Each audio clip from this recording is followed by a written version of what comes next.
ठाकुर अभिषेक सोम जी।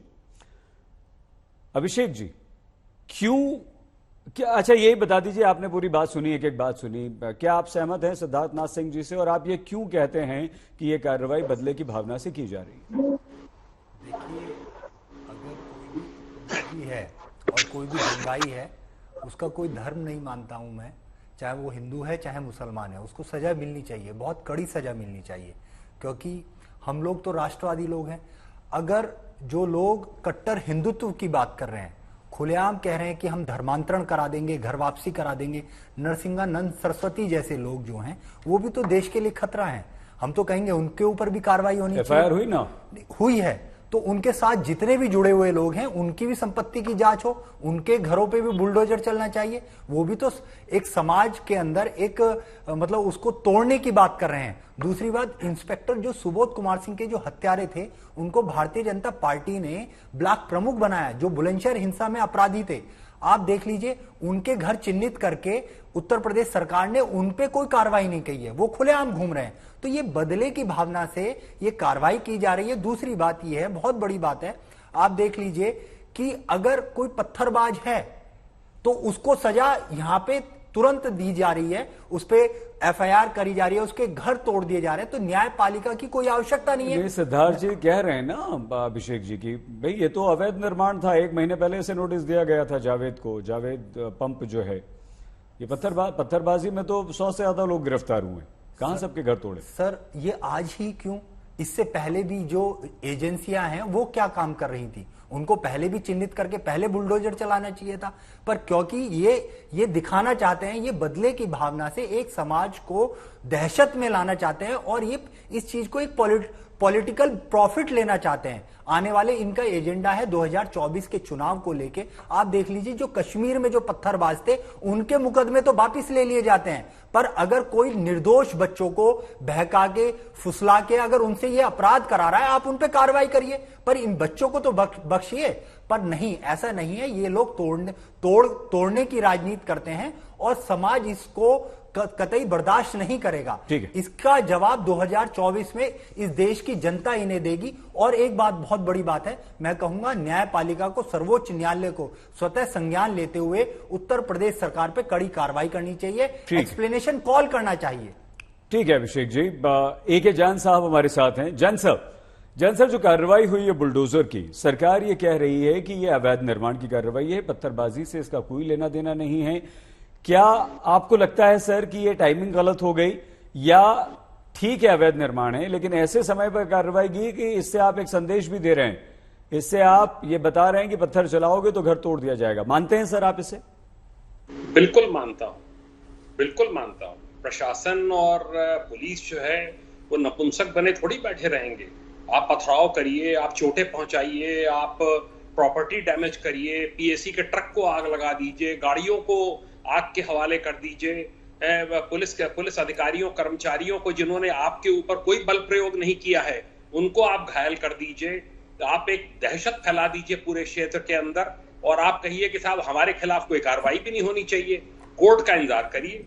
नूपुर शर्मा के केस में कोर्ट का इंतजार क्यों नहीं हो रहा है भाई? उसमें भी तो आप कोर्ट को कहिए कि भाई कोर्ट उसमें संज्ञान ले चुका है, मुकदमे कई कायम हो चुके हैं, महाराष्ट्र में 2 कायम हो चुके हैं, दिल्ली पुलिस ने कायम कर दिया है, तो let the law take its own course. इसमें ऐसा क्यों नहीं कहा जाता? इसमें कहा जा रहा है कि साहब इसमें कार्रवाई नहीं होनी चाहिए। क्यों नहीं कार्रवाई होनी चाहिए? ये प्राविधान है। इस तरह तो शासन प्रशासन नहीं चल पाएगा। केवल कोर्ट थोड़ी चलाती हैं देश को प्रशासन चलाता है। प्रशासन डे टू डे अफेयर्स देखता है। प्रयागराज डेवलपमेंट अथॉरिटी है, कानपुर डेवलपमेंट अथॉरिटी है, वहां की नगर निगम है, वहां का पुलिस फोर्स है, वो देखेगा कि क्या किन्होंने अवैध निर्माण कर रखे हैं, किन की छतों से पत्थर फेंके जा रहे हैं, कौन टारगेट कर रहा है पुलिस को, कौन दहशत फैला रहा है। जो कार्रवाई हुई है इससे हम लोग सहमत हैं। मैं तो समाज में उठता बैठता हूं रिटायरमेंट के बाद, पब्लिक इससे बहुत खुश है इससे कि साहब ये सही एक्शन है और होना चाहिए, और एक नसीहत दी जानी चाहिए लोगों को। और ये सब कानूनन हो रहा है, कोई ऐसा नहीं है। आप UP urban planning and development act 1973 पढ़ें, उसमें पूरा सब प्रोविजन है। सेक्शन 67 इसमें 27 में सब प्रोविजन दे रखा है। आज तो मैं कहीं के बयान पढ़ रहा था, मुझे खुशी हुई, जमायत उलमा हिंद के अध्यक्ष हैं सुहेब काजमी, उन्होंने आह्वान किया है कि ये नौजवानों को भड़का के लोग बाग आगे करे दे रहे हैं और आग लगा रहे हैं, और मदनी और ओवैसी जो हैं ये सब पीछे हैं और इनके खिलाफ कार्रवाइयां हो रही हैं। मैं इससे सहमत हूं। नए बच्चों को गुमराह किया जा रहा है, उनको सिखाया जा रहा है मुंह पे तौलिए बांध लीजिए, रुमाल बांध लीजिए, जाइए जाके पथराव कीजिए। इसको हम थोड़ा कश्मीर थोड़ी बनने देंगे उत्तर प्रदेश में। ठीक है सर, बहुत स्पष्ट शब्दों में आपने कहा कि पुलिस प्रशासन अपनी कार्रवाई करती है और प्रथम जिम्मेदारी जो है वो उन्हीं की होती है प्रशासन को चलाने की, और जो आप कर रहे हैं ठीक है सर।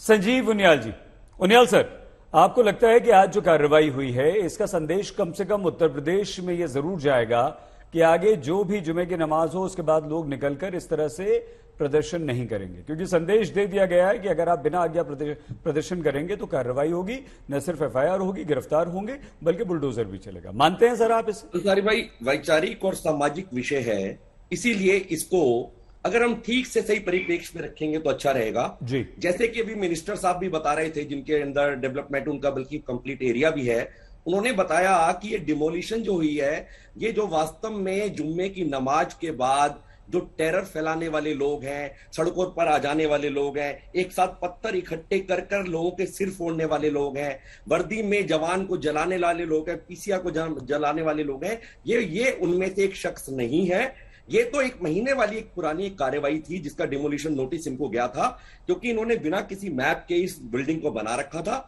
और उसमें एक प्रोविजन है, जैसा बता रहे थे अर्बन डेवलपमेंट में एक प्रोविजन भी है। क्या है वो प्रोविजन? बीइंग एन एडवोकेट मैं समझ बता पाऊंगा कि आप आए, अथॉरिटी ने अगर आपको शो कॉज नोटिस दिया है तो आप आए उनके पास और दुगने तिगने पैसे देके और उसको स्ट्रीमलाइन करके आप सरकारी ट्रेजरी को एक जो भी नॉमिनल फी है वो देकर आप उसको लीगलाइज कराएं। परंतु अगर एक सज्जन आएंगे ही नहीं, नोटिस पे नोटिस जा रहे हैं और उसके बाद उनके अगेंस्ट एक्शन भी नहीं लिया जाएगा। कितनी बार देखना होता है फोर्सेस अटेंड नहीं कर पाते, फोर्स नहीं होती, जब भी जो है कॉर्पोरेशन कोई उनके अगेंस्ट एक्शन नहीं ले पाती। तो फोर्स की अवेलेबिलिटी देखते हुए अगर कोई घटना जुम्मे की नमाज के बाद इतवार वाले दिन पड़ जाती है तो मुझे लगता है इसमें ये थोड़ी है कि टाइमिंग गलत है। अगर आप एक गलत कार्य कर रहे हैं, एक महीने से आपके अगेंस्ट नोटिस आया हुआ है, तो आपके लिए कि कौन से दिन डिसाइड किया जाए, कौन डिसाइड करेगा इसको? ये कहना कि भाई उसी दिन किया गया, ये बिल्कुल गलत बात है। दूसरी बात मैं कह रहा हूं कि अगर इनको पत्थर फेंकने वालों को सेल्फ इंट्रोस्पेक्शन की जरूरत है कि आज एडमिनिस्ट्रेशन सजग हो चुका है, आज वीडियोग्राफी होती है, ड्रोन से आपके चित्र जो है वो आ जाते हैं जो कि 161, 164 के बयानों में कोरोबोरेट हो सकते हैं। इसीलिए अब इन सबको जागना चाहिए और चाणक्य की वो लाइन मुझे बिल्कुल साक्षात नजर आती है, शासनम दंडेन, शासन प्योरली दंड से चलता है अंसारी भाई। अगर कोई माँ बेटी बहन निकल नहीं पा रही है क्योंकि भैया जुम्मे की नमाज है और मेरे को उस क्षेत्र में नहीं जाना चाहिए, मैं रिक्शा नहीं ले जा सकती, मैं कपड़े खरीदने नहीं जा सकती, मैं मंदिर की तरफ नहीं जा सकती, तो ये सब अपने आप में एक कौम के लिए सेल्फ इंट्रोस्पेक्शन का विषय है। और मेरे कितने ही मुस्लिम दोस्त रोते हैं कि ये हमारे मौलाना और मौलवी किस जगह ले जा रहे हैं इस सारे धर्म को।